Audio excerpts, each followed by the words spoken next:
Et votons, ici Arsevoli pour vous servir. Jeune vidéaste débutant dans le domaine, fan de Pokémon, de jeux de gestion et de jeux de rythme. Si vous êtes ici, c'est pour voir le début d'une série tuto sur le jeu Trainer Battle. Des sujets les plus simples aux améliorations les plus compliquées, je vous expliquerai tout ce que vous devrez savoir pour bien progresser. Avant de débuter, il faut savoir que sur Trainer Battle, vous avez de nombreuses ressources, certaines plus rares que d'autres, mais chacune a son utilité et ses moyens d'obtention. La première des ressources dont je vais devoir vous parler, c'est aussi la plus abondante, mais essentielle à énormément de choses à améliorer. Je parle bien sûr de l'or. L'or vous permettra d'améliorer les talents de vos Pokémon, votre monture, fusionner des objets, des équipements, et tant d'autres utilités pour l'or. Pour obtenir de l'or, au tout début, ce sera avec les niveaux d'aventure notamment, mais plus tard, vous en trouverez dans presque tous les modes de jeu avec des combats Pokémon. Vous avez également de l'or dans les instances interserveurs avec les gros sacs d'or qui vous donneront 50 000 d'or à chaque fois. Les instances interserveurs ont leur récompense doublée entre 11h et 15h. C'est également durant cette tranche horaire que vous rencontrez le plus de joueurs, si vous êtes bloqué sur un niveau.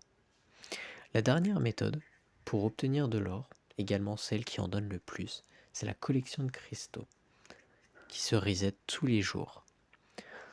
Dans ces modes, votre objectif sera d'infliger le plus de dégâts à un cristal 2 fois par jour. Plus vos dégâts seront élevés, plus vous recevrez d'or. Enfin, vient la seconde ressource essentielle à la progression dans le jeu, les diamants. Ce sont également la ressource payante du jeu, mais ça j'y reviendrai dans une prochaine vidéo. Les diamants sont nécessaires à toute grosse progression, comme les dominants, les améliorations de stockage de Pokémon, les résonants et les améliorations externes. Les diamants, vous les obtiendrez en finissant un niveau d'aventure avec 4 étoiles, mais également en finissant un monde où vous en aurez en plus grande quantité. Les réalisations vous donnent également beaucoup de diamants, mais surtout l'arène, qui sera votre source de diamants quotidienne, variant selon votre classement, mais aussi en fonction de votre série de victoires. La première fois que vous atteignez un classement plus élevé, vous recevrez des diamants, jusqu'à 500 pour la première place. Également, à 20h, tous les jours, vous avez le boss mondial. Lorsque vous mettez le dernier coup sur le boss mondial, vous recevrez également 200 diamants. Et enfin, vous avez également la révolte de 21h à 21h30, où à chaque fois que vous éliminerez un monstre, vous recevrez une petite quantité de diamants. Et pendant 30 minutes, vous avez bien le temps d'en farmer une bonne quantité quand même. Enfin, nous voilà aux ressources plus difficiles à obtenir, mais toujours essentielles à la progression.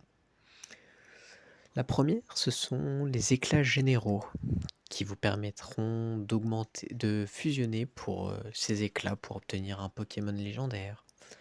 Vous aurez également besoin de ces éclats généraux pour acheter des cartes de promotion, des éclats dominants. Pour obtenir ces éclats généraux, vous en obtiendrez de temps en temps dans l'ordre de guerre Poké. Mais ça sera surtout en détruisant des éclats fixes de Pokémon. Donc par exemple, pendant la révolte, vous obtiendrez des éclats de Mew que vous aurez déjà obtenus plus tôt, donc ils vous seront inutiles. Vous pouvez donc les transformer en éclats généraux. Un éclat de Mew vous donnera un éclat général. Et finalement, la ressource la plus rare, mais également la plus importante, les livres de Groudon.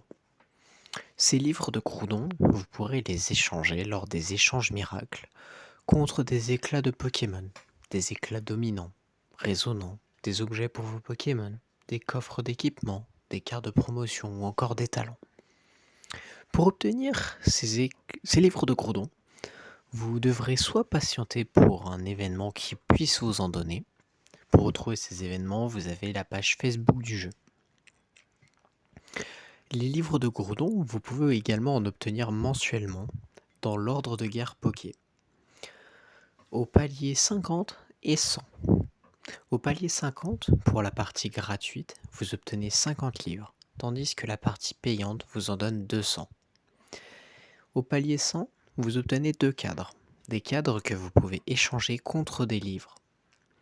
La partie gratuite est un cadre qui vous donnera 160 livres, tandis que la partie payante, 400 livres.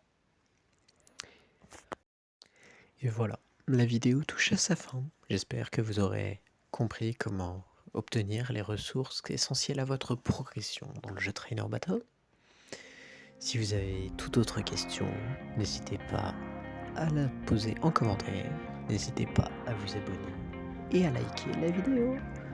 Allez, ciao ciao!